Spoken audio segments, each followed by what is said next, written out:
2016 में लोग पेटीएम जैसे सर्विस को धीरे धीरे एक्सेप्ट कर रहे थे। 8 नवंबर 2016 शाम 8 बजे डिमोनेटाइजेशन का अनाउंसमेंट होता है। 500 rupee and 1000 rupee currency notes presently in use will no longer be legal tender from midnight to night। अगले दिन लोग बैंक और एटीएम के लंबे लंबे कतार में खड़े थे। डिमोनेटाइजेशन को पेटीएम के फाउंडर विजय शेखर शर्मा ने एक एज अपॉर्चुनिटी देखा और 8 नवंबर शाम 8 बजे डिमोनेटाइजेशन अनाउंस होता है और 9 नवंबर के मॉर्निंग में टाइम्स ऑफ इंडिया के फ्रंट पेज पर पेटीएम ने मोदी जी को थैंक्स बोलते हुए लिखा था, अब एटीएम नहीं पेटीएम करें। नवंबर 2016 में पेटीएम के 125 मिलियन कस्टमर थे और नवंबर 2017 में 285 मिलियन कस्टमर, यानी कि सिर्फ एक साल में पेटीएम ने 2 गुना से ज्यादा ग्रोथ किया। पेटीएम का ये ग्रोथ देख करके कई सारे इन्वेस्टर्स पेटीएम तरफ अट्रैक्ट हुए और वर्ल्ड के कई बड़े इन्वेस्टर्स ने पेटीएम में इन्वेस्ट किया और कुल मिलाकर पेटीएम ने आज तक 19,000 करोड़ रेज किए हैं। अब इन्वेस्टर्स को पैसे डाले कई साल हो गए हैं, तो इन्वेस्टर्स को अब रिटर्न ऑन इन्वेस्टमेंट भी चाहिए।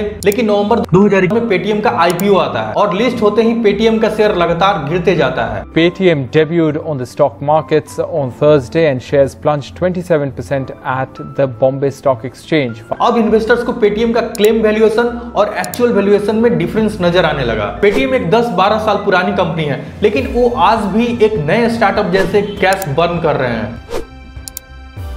यूपीआई ट्रांजैक्शन मार्केट शेयर में पेटीएम तीसरे नंबर पर है, कभी नंबर 1 पर हुआ करता था और पेटीएम के पास सिर्फ 15% मार्केट शेयर है। नंबर 2 पर है गूगल पे जिसके पास है 33% मार्केट शेयर और नंबर 1 पर है फोन पे जिसके पास ऑलमोस्ट 47% मार्केट शेयर है। यूपीआई ट्रांजैक्शन में अगर आप किसी को 1000 रुपए भेजते हैं तो सामने वाले को 1000 रुपया ही मिलता है। तो ये फिर कंपनी कैसे प्रॉफिट कमाती है और इन कंपनीज के लिए यूपीआई इस्तेमाल करने वाले कस्टमर क्यों इंपॉर्टेंट है। तो यूपीआई ट्रांजैक्शन से कंपनी का कोई भी अर्निंग नहीं होता, वहां से कंपनी कुछ भी नहीं कमाता। यूपीआई ट्रांजैक्शन कंपनीज के लिए एक सस्ता तरीका है अपने पास कस्टमर को लाने के लिए। एक बार कस्टमर आ जाता है तो और भी बाकी सर्विसेज वो इस्तेमाल करता है, जैसे कि कुछ पेड सर्विस या फिर कोई दूसरा सर्विस इस्तेमाल करता है, जैसे कि बिल पेमेंट हुआ, electricity and water bill payment, mobile recharge करते हैं, डीटीएच का पेमेंट करते हैं या फिर लोन का रिपेमेंट करते हैं, इंश्योरेंस का प्रीमियम भरते हैं। तो जिस सर्विस प्रोवाइडर को पेमेंट होता है वे सर्विस प्रोवाइडर कंपनी इन पेमेंट कंपनीज को कुछ कमीशन देती है, वहीं इन पेमेंट कंपनीज का अर्निंग होता है और इसमें पेटीएम तीसरे नंबर पर है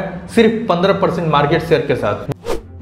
पेटीएम का मार्केटिंग और प्रोमोशनल एक्सपेंस बहुत ज्यादा है, ये कस्टमर को लुभाने के लिए और सारी कंपनियों से ज्यादा कैशबैक देते हैं। पेटीएम एक सुपर ऐप बनने का कोशिश किया। सुपर ऐप मतलब कि एक ऐप के अंदर कई सारे मिनी ऐप। पेटीएम से आप पेमेंट भी कर रहे हैं, आप कपड़े भी खरीद रहे हैं, आप ग्रोसरी भी खरीद रहे हैं, आप गेम भी खेल रहे हैं। पेटीएम ने अपना बिजनेस डाइवर्सिफाई करने का कोशिश किया, उसका एग्जांपल है पेटीएम मॉल और पेटीएम फर्स्ट गेम। अब पेमेंट वाला पेटीएम गूगल पे और फोन पे से कम्पीट कर रहा है। पेटीएम मॉल अमेजन और फ्लिपकार्ट, अजियो जैसे कंपनी से कम्पीट कर रहा है और पेटीएम फर्स्ट गेम के सामने कई सारी बड़ी गेमिंग कंपनीज हैं। तो अपना बिजनेस को डाइवर्सिफाई करने के चक्कर में किसी भी फील्ड में पेटीएम का मार्केट डोमिनेट नहीं रह पाया। एक पेमेंट में था, वो भी गूगल पे और फोन पे ने हटा दिया। अब पेटीएम को तीनों बिजनेसेस को अलग अलग एडवर्टाइज भी करना है, जिसमें एक बड़ा एडवर्टाइजिंग और मार्केटिंग बजट चला जाता है। पूरे लाइफ टाइम में पेटीएम ने 14,000 करोड़ से ज्यादा का लॉस किया है। आप पेटीएम के बारे में क्या सोचते हैं कॉमेंट बॉक्स में जरूर बताएं। ऐसा वीडियोस हर संडे आता है तो मेरे चैनल को